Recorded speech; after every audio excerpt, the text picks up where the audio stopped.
Test, test.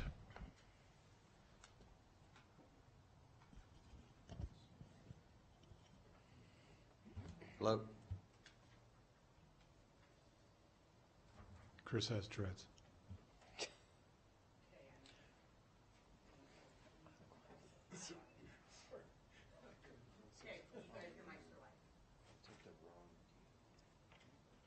I'd like to welcome everyone to this evening's virtual budget forum for our community members. My name is Kristen McNeil as the interim superintendent for the Washoe County School District.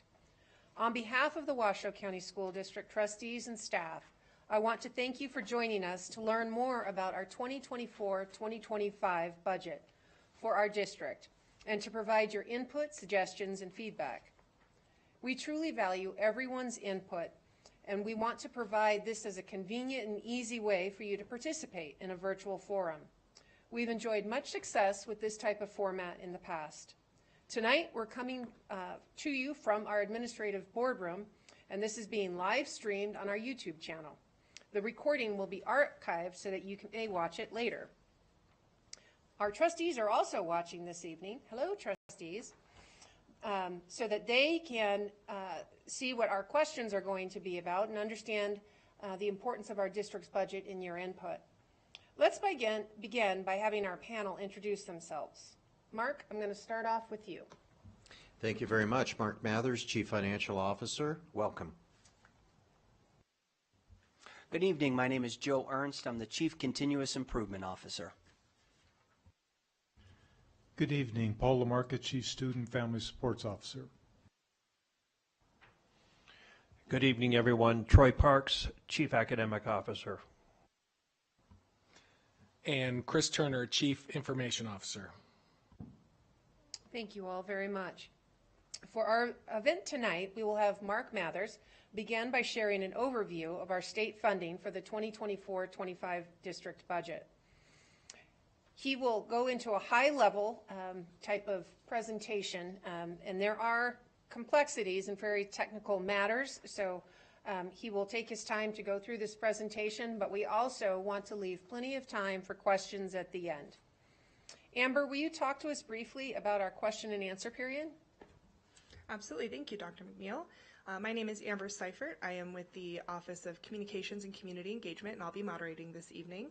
I want to say thank you to everyone for being here this evening. We are all very interested in hearing from the public, our stakeholders, so please feel free to submit questions throughout the evening. We've already gotten some questions ahead of time, but if you would like to submit additional questions, you may do so at WCSD_communications@washoeschools.net. This email address is open to the public to send us your questions. We will try to answer as many questions as possible. However, we do have a limited amount of time. The budget presentation will be from 6 to 6:30 p.m., followed by Q&A from 6:30 to 7 p.m. If we are unable to get to your questions, we will email you an answer within a week. We will also be grouping questions together. So if we receive questions of a similar nature, we may not answer all of them directly, but we will group them together so your questions are answered. And now I will turn it back to Dr. McNeil. Thank you so much, Amber. And once again, I truly thank you all for participating and joining us this evening. As you know, our district budget impacts all of our students and our staff as well as our families. So it's important that we hear from you and get your feedback. So with that, I'm going to turn it over to Mark Mathers. Great. Thank you very much, Dr. McNeil.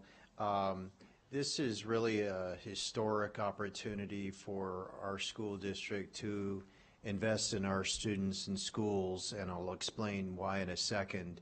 As you can see on the screen, we'll go through this agenda again as kind of efficiently as we can.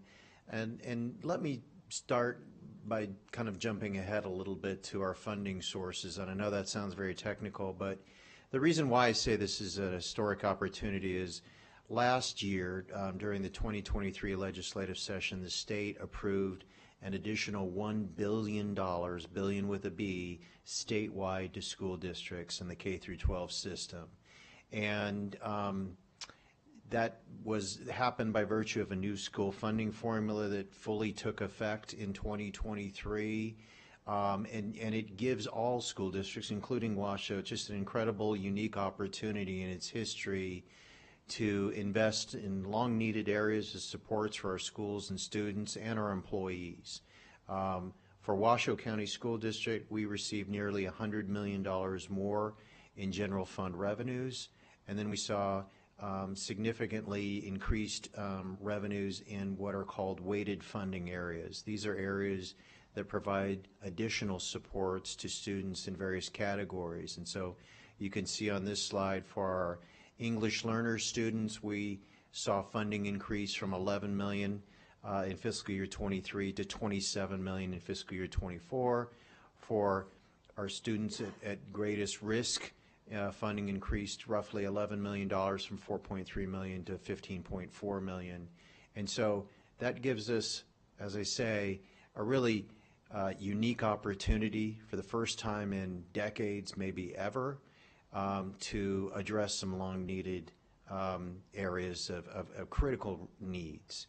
And so I wanted to kind of trace back to last year to kind of give you that context.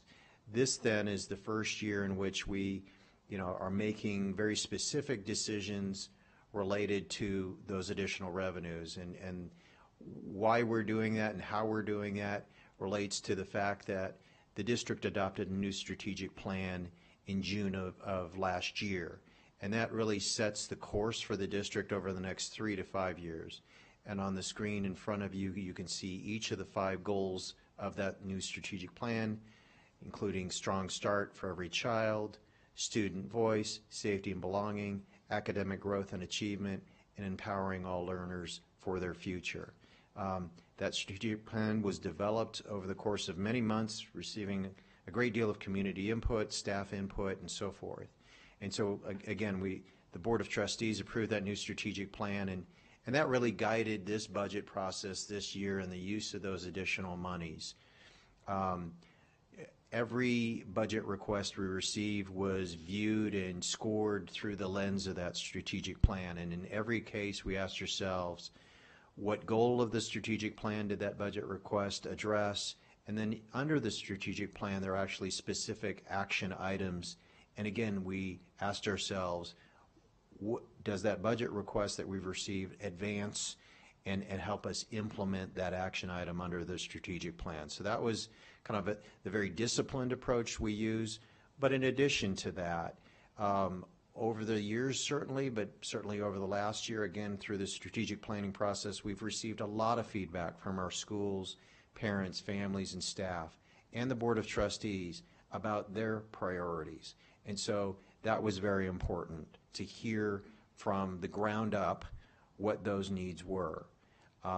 Another plank, if you will, to the process was an emphasis on adding staffing versus new programs. So kind of a people over programs mantra that we wanted to follow. We know how important it is to increase staffing at our schools, and on the right you can see that results in lower class sizes and caseloads for our students, and so we want to invest at the school level whenever possible. But at the same time, in the gray you can see we know we're in a very tight labor market, and it's not possible for us to fill all the positions we might be able to fund, and so we have to be realistic about how many new applicants we can attract to these jobs, and therefore there's a certain pacing and phasing to a lot of these recommendations. These are not things that'll happen necessarily in 1 year, but again, consistent with the strategic plan's timeline of 3 to 5 years, we will phase in various new early childhood programs and so forth over time. And so that's really what guided this process. This is a process that was driven by our entire executive team, very consensus-oriented process as we gathered data and information, reviewed budget requests, talked about the strategic plan goals, and then we also thought about a number of major what we call themes that guided us. And so our academic leadership, including Dr. Parks, Joe Ernst, Paul Lamarca here tonight, but also others behind them and their staffs, and others such as Dr. Turner here at the table, collectively drove this process and these recommendations. And for that reason, I will turn it over first to Joe Ernst to kind of start discussing our budget request organized by these major themes that we hope are a little bit more meaningful and relatable than perhaps our strategic plan goals. So we've kind of reorganized those budget recommendations along the lines of major themes. And so now I'll turn it over to Joe. Thank you, Mark. So when we looked at our overall strategic plan, there were themes that emerged that were very important for us as a leadership team. First, we went ahead and collectively prioritized making sure that we were supporting our highest needs schools and our highest needs students. We also really wanted to make sure that academic achievement was at the heart of where we were making improvements, and so you'll notice later in the presentation much of our emphasis around academic excellence and achievement. We also wanted to make sure that we were addressing support across all levels of our system, and that goes from early childhood all the way up through 12th grade. We recognize as a leadership team, and certainly our schools, principals, and teachers recognize the importance of making sure that our students have a sense of belonging and are engaged in school. We know that when kids are coming to school day in and day out, that they'll be much more successful academically. And so we have really prioritized initiatives that will help increase the overall student engagement within our schools. And the final theme was one around system-wide improvements. We know that we have a large school district, and our ability as a large system to best support schools will best support our students. And so these were the 5 themes that really drove us as a leadership team. Moving forward, we looked at additional supports for high needs schools. And so the first initiative was what we call the collaborative schools. And our collaborative schools are based on learning outcomes data that over the past couple of years they've had, and state designations related to CSI designations based on their overall performance. And what we've done is we recognize as a system that we want to make sure that we're supporting our most in need schools. And to do that, we've provided additional resources. Those resources include instructional coaches, long-term subs. We also have a school performance support coordinator that's working with each of the principals at these schools to really solidify foundational aspects at each of the schools. We also made efforts to reduce our class size in 4th and 5th grade. We know that the smaller our class sizes, our caseloads in general, the more individual support that we can provide for our students. In this case, we looked at 4th and 5th grade students in our 1- and 2-star schools and reducing that overall ratio from 33.5 down to 30 students. Our high schools have showed tremendous success in working with our students that are on course to graduate. And they've done this beyond just the day-to-day instruction, but providing intersession, providing Saturday schools and summer schools to really ensure that we're supporting all of our high schools all the way through graduation. An additional support that we have provided is also our instructional coaches. One of the things that we'll talk about a bit later within the presentation are math coaches. We've looked at our middle school mathematic outcomes, and we recognize areas and opportunities for us to improve as a system. And so we've gone ahead and allocated math instructional coaches to our 1- and 2-star schools. And then finally, our graduation advocates are essential in supporting our students and families as they're moving forward towards graduation. We've also looked at our English language learner population, and we recognize an opportunity for improvement. And so one of the things that we want to solidify as a school district is being able to serve our newcomer students. We continue to get a larger flux of newcomer students, and we recognize the importance of making a solid transition from the onset of coming into the schools.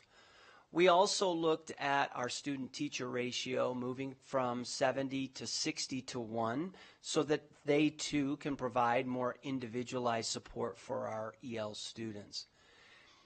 Just below that, we look at our English learner programming coordinators, and these coordinators are really looking at larger programming issues and also working to support all teachers within the school district around language acquisition teaching strategies.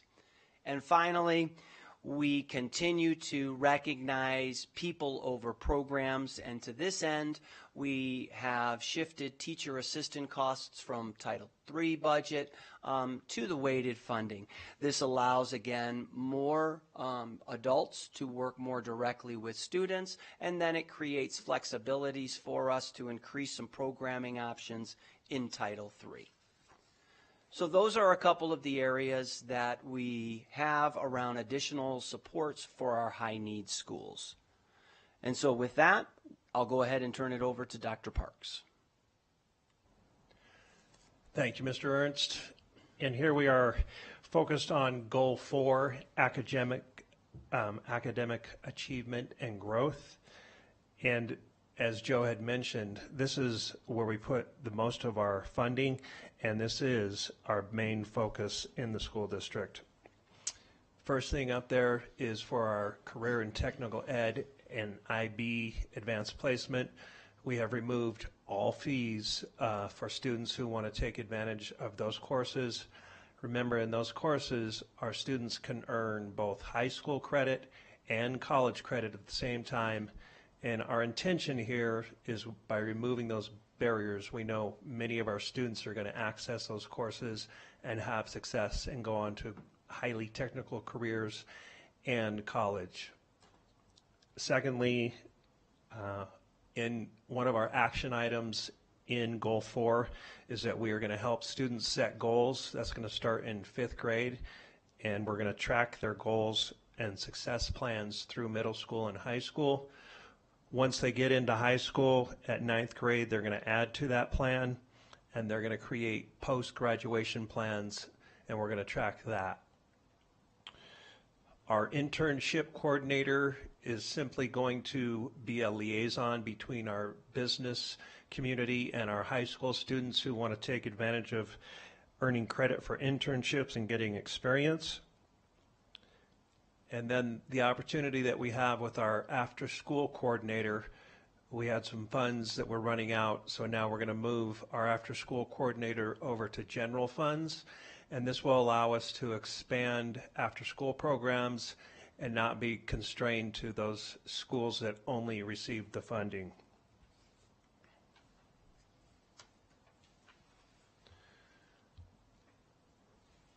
Our ed tech specialists are at our elementary schools. Currently, they only work 21 hours. Many schools might call this your computer teacher. And we are really excited about this opportunity to add 10 hours to their week, roughly about 2 hours per day.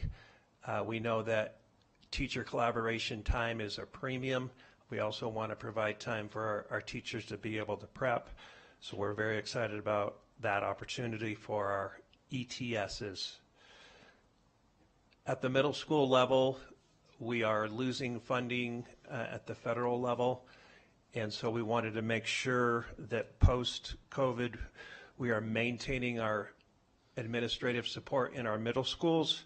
We still have a lot of challenges when students get to middle school, so it was imperative that we keep our deans and assistant principals at the same funding as before.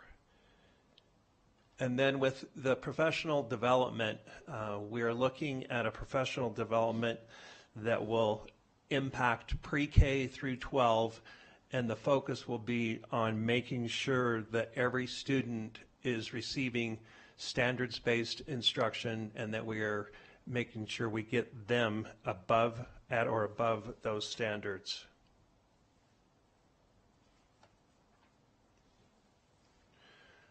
And here we have our Strong Start for Every Child goals.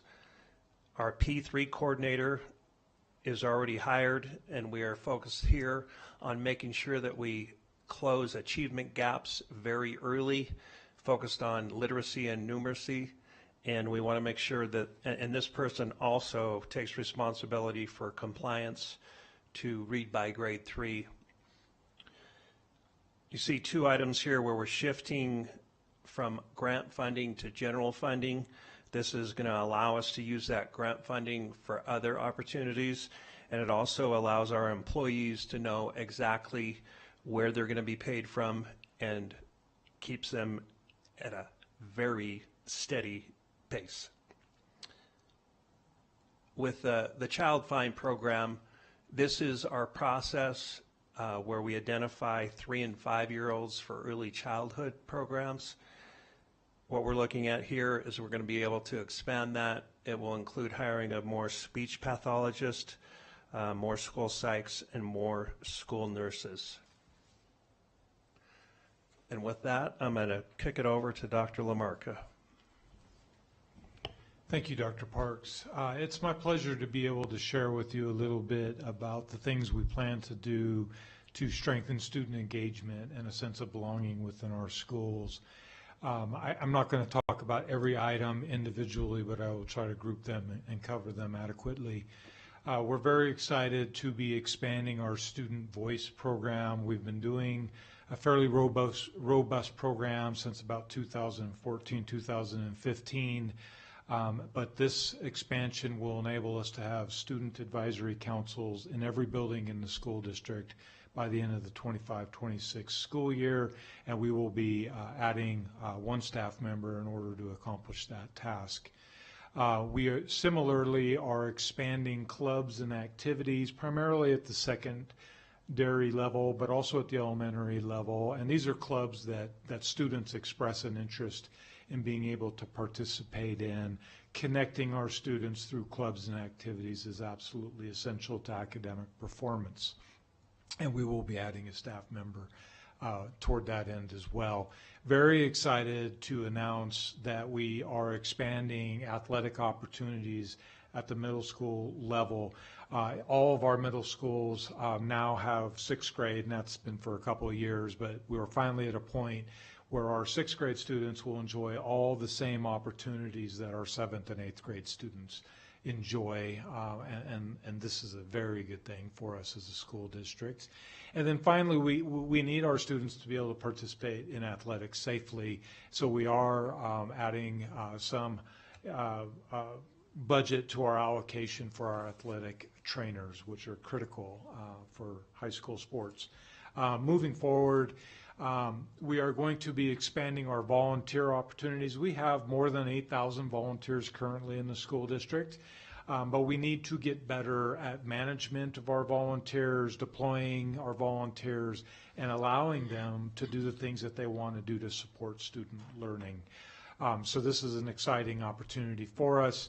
We are expanding our parent-teacher home visit program. That is an evidence-based program, critically important for engaging families and building family-school partnerships. So we look forward to that. There will be a couple of staff positions that will be added to strengthen that program. And then we are able, through this budget, which is a good thing, to strengthen and solidify our suicide prevention curriculum, which is a state mandate, as well as bullying training for our students at the secondary level, which is something that we must do on an annual basis. Moving forward, again, very excited about our ability to shift our Native education specialist to the general fund. That position has been paid through Title VI, that grant program, since its inception. And by moving this to the general fund, not only do we solidify the staffing, but we also provide additional grant funds that can be directly used to support students and Native American families. So we, for example, anticipate an expansion of our Paiute language program through this shift. That's a good thing. We are able to shift some of our re-engagement facilitators from grant funding to the general fund. Our re-engagement facilitators focus all of their efforts around severely chronically absent students, and we need to do all that we can to combat chronic absenteeism within our school district. We are expanding translation and interpretation services. Again, this is sorely needed. We have many families in our community that are not English speakers, and to include them and to partner with them, to connect them, we need to enhance translation and interpretation services. So again, we're looking forward to those opportunities. And then finally, and this was passed by our Board of Trustees actually earlier in the budget season, we've added a couple of investigator positions, which unfortunately are critically important. And we are also fortifying our funding around campus supervisors at the secondary level, at the high school level. I believe I'm turning it over to Mr. Ernst. Thank you, Dr. LaMarca. So the final area of focus was around system-wide implementation, system-wide improvements. We'll start from the top, looking at a data analyst. Really, this comes in the form of the expanding role of data and what it plays in education. There are a great deal of reports that are necessary to make sure that we are getting a solid understanding of what's happening in our system. And at the same time, we have very specific needs from our schools that often reach out and ask for specific areas of data. And this helps us maintain and increase the level of service that we can provide to our schools. The next position is a program evaluator, and really we know that it's very important for us as a system to look at how is the implementation and the execution around the use of our strategic plan and weighted funds. We also are looking to have a program analyst. Our big system is a data system that really is comprehensive and one of a kind within the country. And we know that we have a continual desire from departments and from schools to build out additional reports that really help with student achievement. The next two items we have are maintaining an attendance system. We're looking at creating better efficiencies within our schools around tracking tardies with our students, and then looking at software modules within our infant and campus to just make sure that we're supporting all of our 504 students in the best ways possible. So these are a few of the system-wide implementations. And with that, I'll go ahead and turn it back over to Mr. Mathers. Great, thank you. So to sum it up, again, you can see here the total dollar amounts of investments we're making. And I should have said at the top, I talked about the additional revenues, and I should have noted that, you know, a great portion of the additional funding we received went to compensation for our employees. They had been lagging, certainly inflation even in terms of salary increases over the last decade, and so that was an important priority of our Board of Trustees to get our teacher pay, for example, to a place where we can actually attract college graduates to enter that profession, also retain our really important current professionals in the teaching profession and in other areas of the district. But this shows you in summary how, again, we're utilizing the funding that the Board of Trustees had earmarked for these improvements, $10 million out of our general fund, and our general fund really is our discretionary pot of money, and also $15 million of English learners funding. What's not even shown here is all of the additional monies in the at-risk category, because the board had made decisions about those areas previously. But again, a focus, as we've talked about, certainly on academic achievement and pre-K, and you can see the other amounts there as well. And so hopefully this was helpful to give you an overview of the budget recommendations that have been presented to our Board of Trustees. And I think now I'll turn it back over to Dr. McNeil, and then from there, questions and answers. Thank you very much, Mark, and thank you, team. Did a great job. And so with that, I know that we've received some questions, and so I'll turn to Amber, and we'll start answering some of our questions. And if you haven't sent in a question and you'd like to do that, please feel free to do that. Thank you, Dr. McNeil. And again, that email address to submit questions is WCSD communications@washowschools.net. Now on to our questions that we've received in advance. I see that there's funding to expand clubs and activities to students across the district. What specific steps would be implemented to do so? Thank you, Amber. So I think Dr. Lamarca, you can take this one as far as answering the question. Sure. Thank you. Thank you for the question. I think, and I think I mentioned this sort of when we were covering the various initiatives. Clubs and activities are critically important to connect students to the broader school community, and I hope we have agreement on that. We're excited about this. I think in many ways our schools have been on their own to support clubs and activities with some funding from the school district, but the management of that has not been particularly efficient. So part of what we are hoping to do is to build a system where we clearly know who is participating in clubs, what the interests are for students, and then provide funding as appropriate for materials as well as sponsorship at the school level so this expansion can occur. Thank you. Our next question pertains to parent-teacher home visits. How does the parent-teacher home visit program work, and how can our families access this resource? So I'm going to look to Dr. Lamarca again for parent-teacher home visits. Thank you. Thank you, Kristen. The parent-teacher home visit program, it's a great program.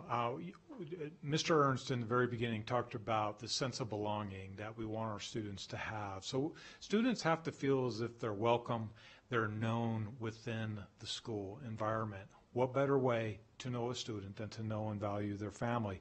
Our families, our parents are the first teachers of students.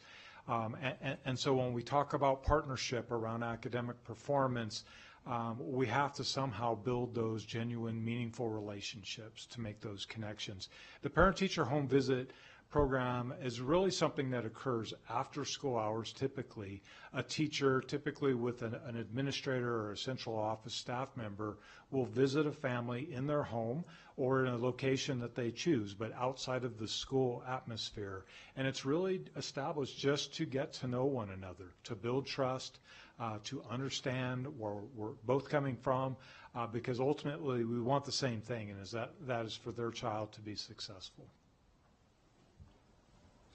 And I think the second part of that question is, how can our families access this resource? Thank you. Sorry. Our families can access this. Our families can access partnerships on any day of the week, any day of the year. And I think the primary way they would do that is to contact school administration. We also have a family school partnerships department that can be found at our website. We do have translation services, so it should be accessible.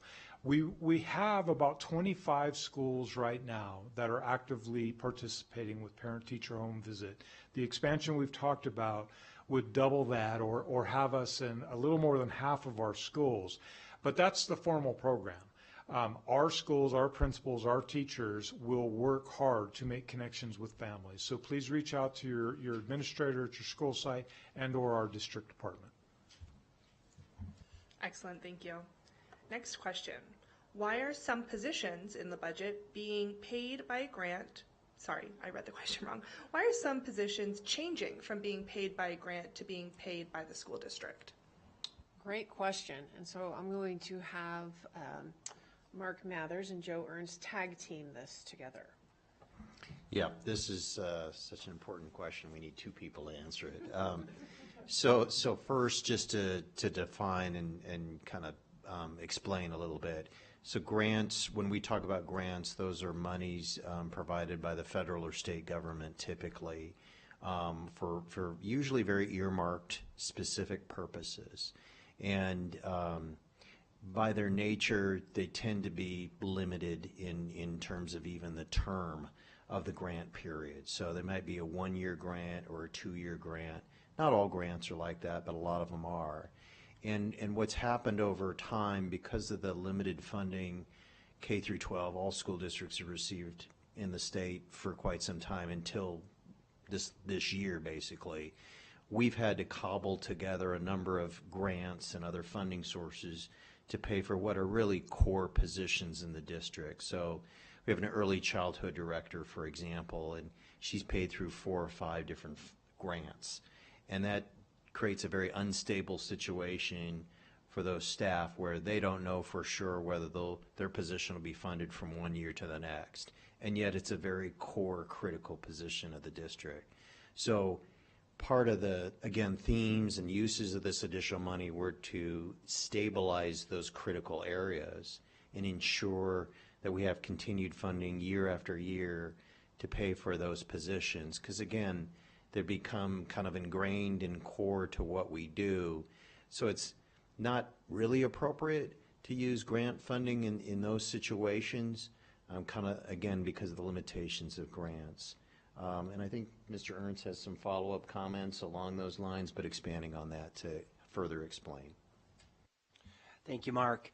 You know, I think to kind of make a real example of grants going over to general budget, Dr. LaMarca talked a little bit about our parent-teacher home visits, and we know that that was grant funded for a number of years. And really, grants and the general budget working at their best together are opportunities for grants to look at new and innovative programming that's occurring. And this grant has now been around for quite some time, this program, and it's well established. And because it's well established, we're now able to move that into the general fund to solidify the funding source and the focus on the program. We recognize its importance, and we now put it in the general fund. Another aspect of it is really, as Mark had pointed out, our grants are very specific in the parameters of what is allowed to be worked on within the grant. And by shifting positions from grant funding over to general funding, we also create additional available scope for our employees and some of the work that they can focus on. When we looked back at the evaluator position that was talked about a bit earlier in the presentation, now that evaluator is really going to be able to hone into areas that we identified as highly important initiatives. And so really it helps broaden the overall scope of their work as well. Thank you. Next question.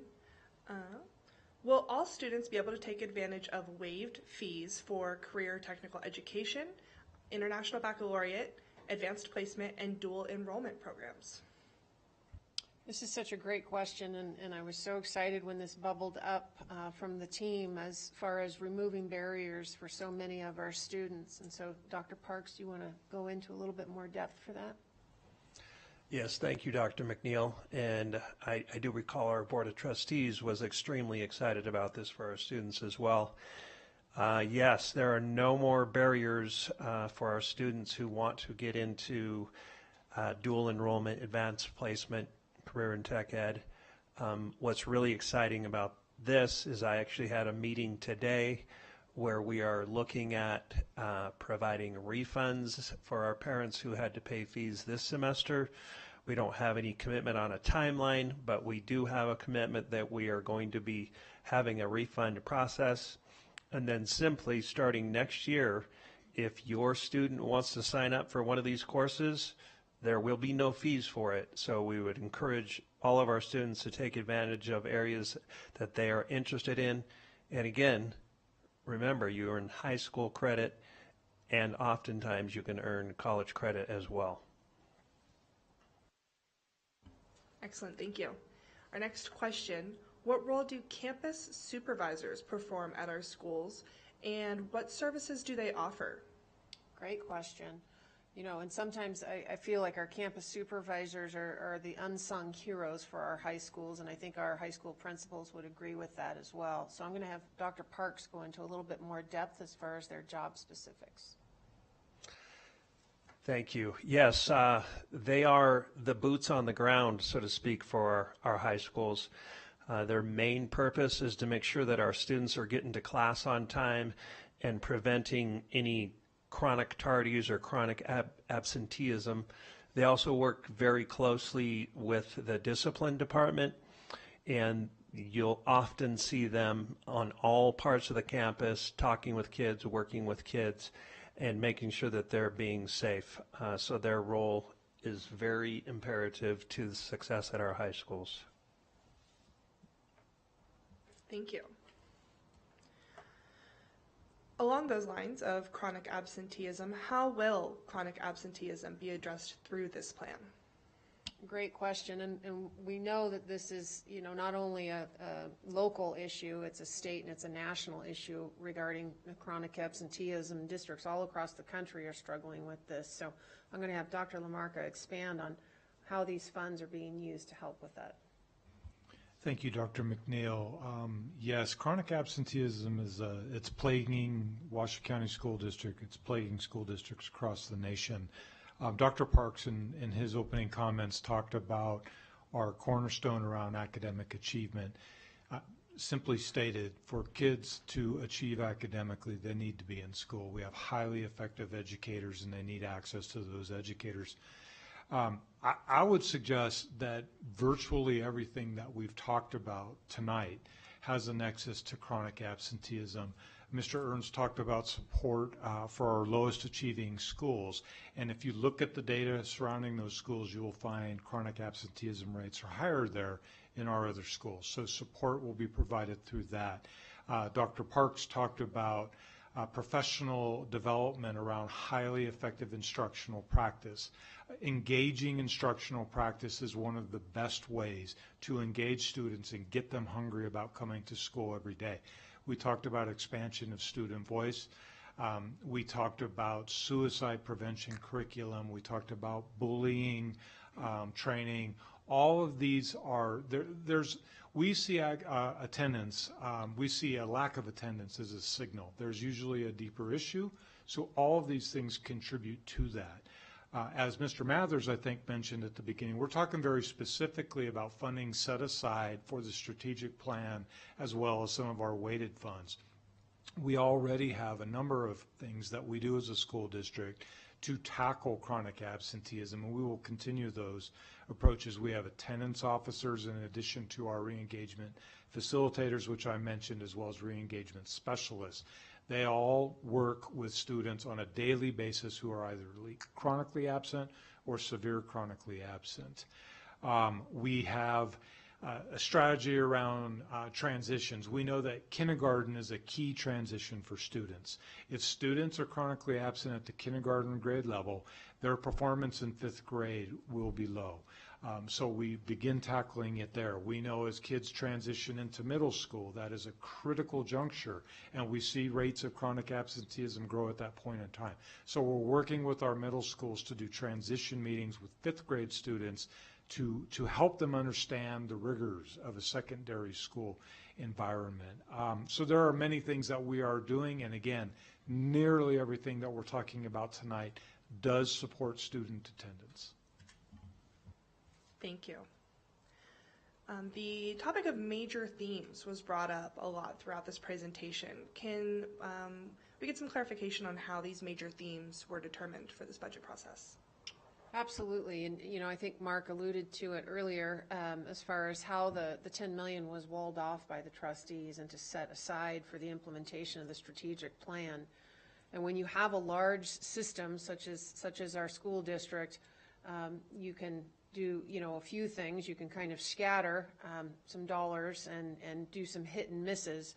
But our approach was much more targeted and specific to the implementation of the strategic plan. So, Joe, do you want to go into a little bit more about how those themes were discussed? Thank you, Dr. McNeil. Yeah, I think there's a number of ways in which we came to the themes. First, I think as an organization, we pride ourselves in looking at our data. Throughout the year, we've had quality of education presentations to our Board of Trustees, and this data is often very useful in terms of giving us an opportunity as an organization to consider ways at making improvement. And so one really is that these themes came from the data. We talked about some of our EL students. We talked about middle school math students. So that's one area. Of course, this is strategic plan funding, and so we wanted to make sure that everything was connected directly to our strategic plan.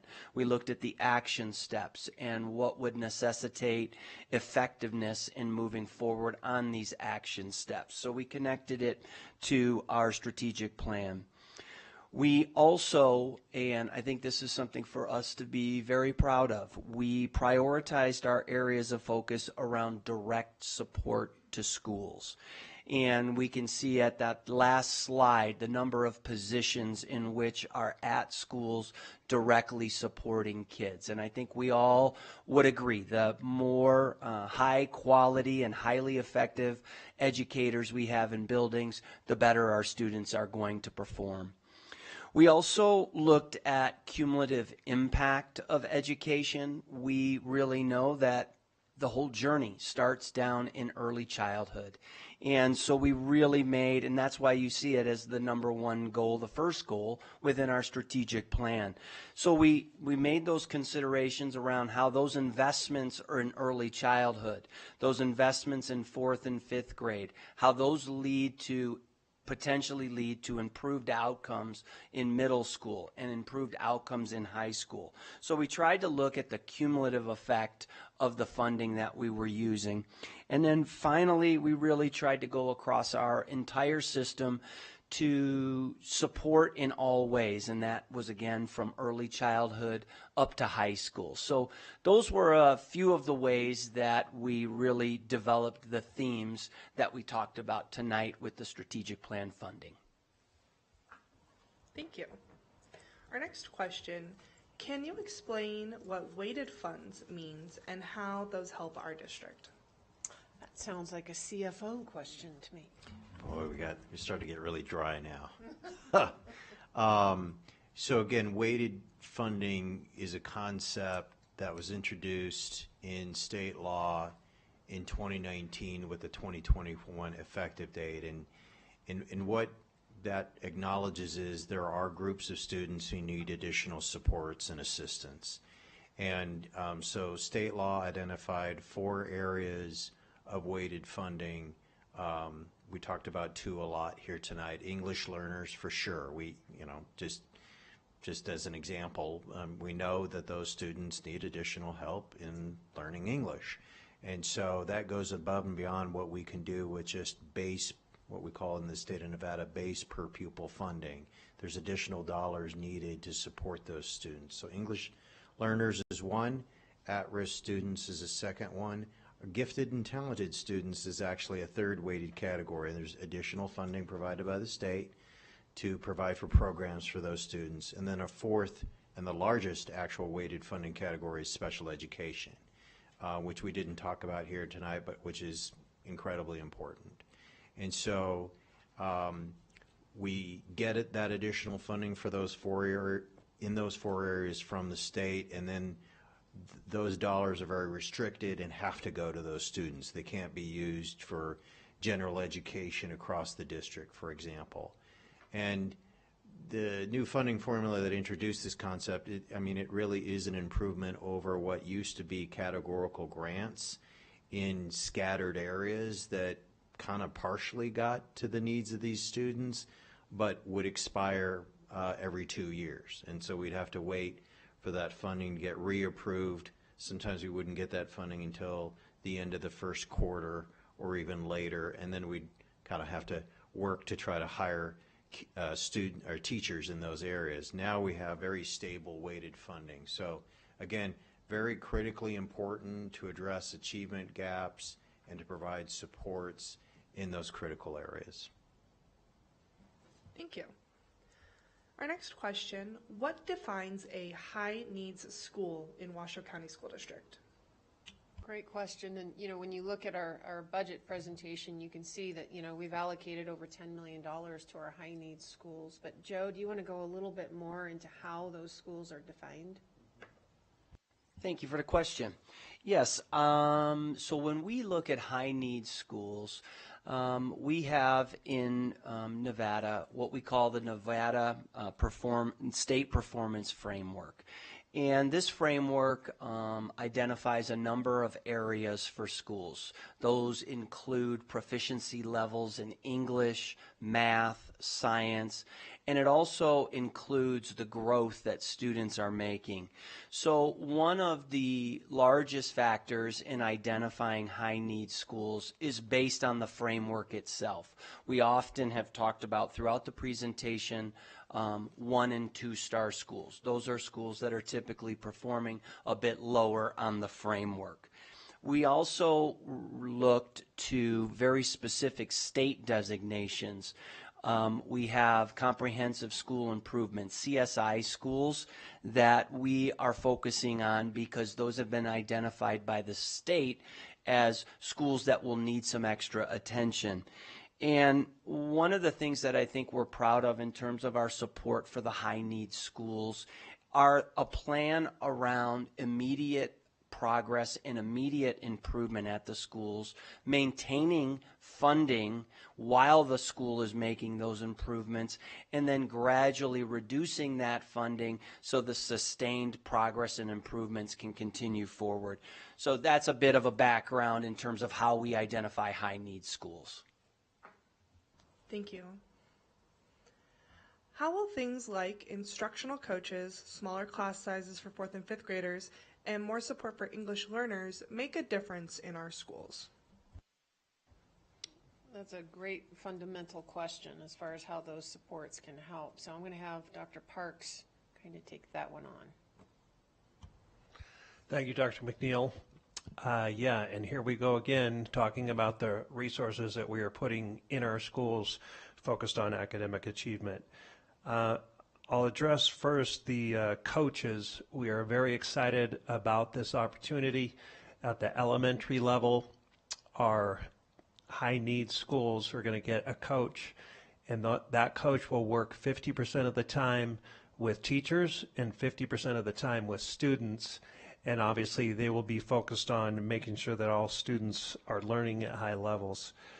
And then based on our data, and this is some more of our high-need schools in the middle school, we see a serious trend in our mathematics achievement that we feel we must urgently address. And so therefore, at the middle school level, we are focusing on math instructional coaches. And again, these people will be working 50% of the time with students and 50% of the time with teachers and receiving professional learning as well. With the 4th and 5th grade class size reduction down to 30, Joe had mentioned this earlier, you get a better opportunity as a teacher to differentiate your instruction. You get to know your students more quickly, and you also establish those relationships earlier. And with our new EL weighted funding, we have an opportunity now to expand our approach. We're trying to stay very balanced. The EL coaching model that we had in the past, we keep that in place where we expect all of our teachers to be able to meet the needs of their EL learners. But with changing the ratios for our EL teachers, we can provide more direct support in the name of EL teachers. We know that some of our newcomers and new to country need more intensive focus around acquiring English language skills. So that's how some of the ways that we'll use those positions in our schools to improve academic outcomes. Our next question pertains to our ed tech specialists. The question is, what do ed tech specialists do in our elementary schools, and how do they specifically help our students? Well, they are busy bees, I will tell you, with all of our technology, including the use of our laptops and our iPads for iReady. But I'm going to have Dr. Turner kind of go into depth as far as what an ETS is all about. Thank you, Dr. McNeil. We're excited for the opportunity to expand the hours for our ed tech specialists, also known as ETSs. As Dr. Parks outlined on an earlier slide, we have ETS positions in all 66 of our elementary schools. They work 21 hours per week. Sometimes they get extra hours added based on a principal's decision to fulfill some other duties in the building. And they typically in their current iteration, they support computer instruction, and they also act as release time relief for teachers, for collaboration for teachers. What we proposed was to add 10 hours per week to each position, taking them from 21 to 31, which is, of course, an increase in their salaries, but also benefits them. And we feel like that answers to some recruiting and retention needs that may be existing in the district. We think that the opportunity for people to remain in their positions is higher once they're benefited. Adding those 10 hours a week will help us pursue the investments, the tremendous investments we've made in iReady. And because of these big bets, to use Joe Ernst's words, big bets on iReady, we need to maximize the uptime. So these ETS positions with the extra 10 hours will help with some of the more mundane or lower level tech requests that sometimes can take, a day or more to attend to within the normal support environment. Now we'll have immediate support in the buildings for password requests or resets or device management issues like software updates. So foremost, we feel like we'll be much more responsive with local tech support in each of our elementary schools. Thank you. We have about 5 minutes left of our Q&A portion, so I'm going to jump to our last question. If you do have additional questions, you can still email them to us this evening and we will get to you within the week. But our last question is, what exactly is the Student Voice program mentioned in the budget, and how does this help our students? Well, this is such a wonderful program, and as Dr. LaMarca stated earlier, this program has been in our district for several years, and we've had national recognition regarding our Student Voice program. So I'm going to turn it over to Dr. LaMarca to send us home. So I can talk for a long time if I want. Is that how it works? Okay, 3 minutes. Let me look at my notes. So thank you for the question, and we're very proud of this program. I know Mr. Ernst is very proud of this program. He's had a lot to do with it for years. Students are active learners. They are not passive recipients, and so we need to help them find their voice so that they can advocate for the things that are important to them. So our Student Voice program really in part does that. It builds capacity among our students to find their voice, one, and then to express themselves so that they can achieve what they dream. When we look at Student Voice, we see applications across the educational spectrum. It can be within the classroom, so a student being able to participate in choices around what project they might take on to fulfill some requirement, where they might sit within a classroom. So there are classroom applications. There are school-wide applications, and so a student advisory committee may take on issues that are very relevant to that student body. They may take on a project. They may develop a garden, something of that nature. But they become involved in decision-making at the school level. And then, of course, at the district level, we have student advisory committee as well. We have a student member of our board of trustees. We have students that actively participate in the hiring of superintendents. We take this very seriously. We're here because of our students. And so they should have a voice in what we do with them. And so we're trying to build that capacity. Thank you so much. That concludes our question and answer portion for this evening. I'd like to thank you all, and I will turn it back to Dr. McNeil. Well, thank you so much, Amber. You did a great job once again on the facilitation. And thank you to our leadership team members for being present here tonight. And mostly thank you to all of you for attending our budget forum. It's incredibly important that we have your input, and we truly enjoyed answering your questions tonight. We hope that was good information for you. And as we move forward, our next board meeting will be on April 9th, where we'll be presenting our budget to our Board of Trustees. And we would appreciate your attendance or to tune in to the board meeting on April 9th. With that, we have to drive home safely, so you all drive home safely, but you all out there in virtual world do not. So have a wonderful evening. Thank you.